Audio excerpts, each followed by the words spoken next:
m'appelle Anita Black. Je suis née en 1920 à New York. Vous le savez pas encore, je vais sauver le monde. Mais putain, je vais en chier.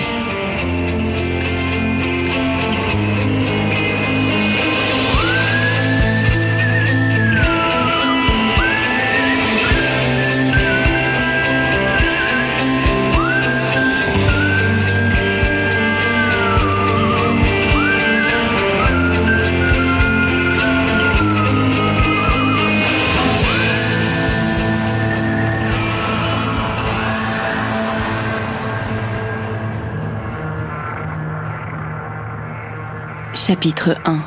La première flamme s'invita. 31 décembre 1929, New York. Je ne sais plus, de la neige ou de la cendre, qui vient se fondre aux larmes perlant sur mon visage.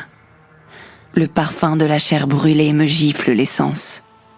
Je tombe à genoux et hurle comme une damnée. Je suis Anita Black, fille de Colette et Richard Black. J'avais, jusqu'à ce soir, une vie délicieuse, magique. Une mère d'une exceptionnelle modernité m'a légué l'envie de sens et son goût infini pour la liberté et la création. Les années folles de Paris, Man Ray, Cocteau, Jean Patou, Lanvin. La liberté, l'excentricité sans limite, l'émancipation des femmes, le mouvement dada, les cocottes.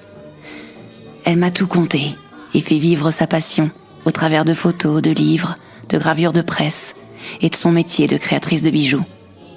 Et mon père, un père aimant, passionné de littérature française, ayant pour seul défaut son amour pour le vin et les plaisirs gastronomiques. Un homme vivant, bon vivant.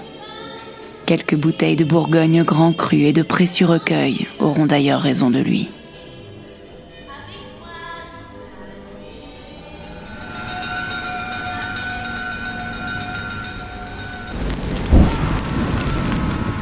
C'est lui qui vient de se taire.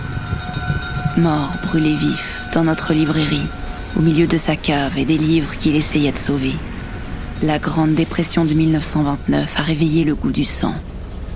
Certains n'ont pas hésité à incendier notre librairie et l'atelier de ma mère qui la surplombait. C'est drôle, cet orchestre que nous offre cet incendie. Le ronronnement du feu est réveillé par le verre qui explose au premier étage. Quelques poches de gaz sifflent ici et là. Les grandes poutres craquent, puis cèdent.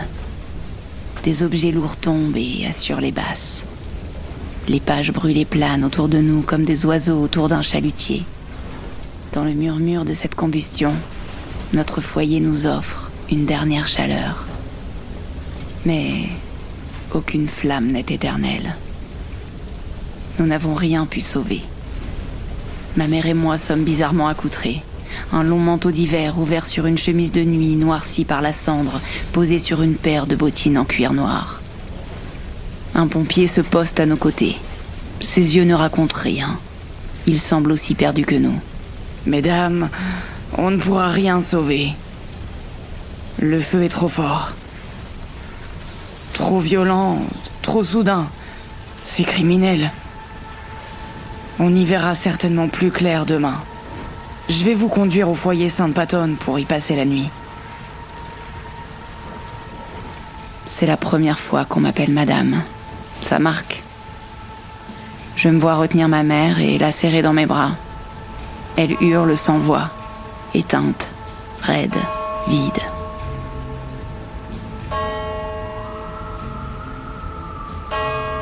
Les 12 coups de minuit sonnent. Nous sommes en 1930. Que la fête commence.